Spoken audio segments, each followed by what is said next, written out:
lamo. Kalau basiang dengan tumbuh jekok menimbang dengan ado, tumbuh sarupoi kok ini. Menurut pepatah coba gantang, dek banyak ragu ko tibo dek lamu lupu ko datang. Maklumlah manusia ko bersifat gelap agak kok ragu juaranya. Nan tinggi ko kurang anjong, pak nanggadang ko kurang ngambah.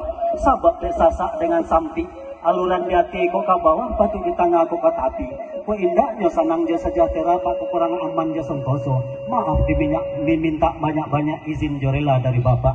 Lima nan daripada itu pak, adat dek dua selanggano, cancang dek dua selandasan, puntiong kalau tak dihulu di bawah kiliran taji. Asal yang kata dahulu tigo limbago antara joli. Pertama sambah menyambah kok kadua baso jobasi, katigo sirih dengan pinang. Sambah menyambah dalam adat kalibatali undang-undang. Kasabui pamulik mani tak pakai baso jobasi sarato iring dengan gendeng. Mulik mani pengarang baso budi pai tali pekatan, pahubung silaturahim, banamu adat sopan santun.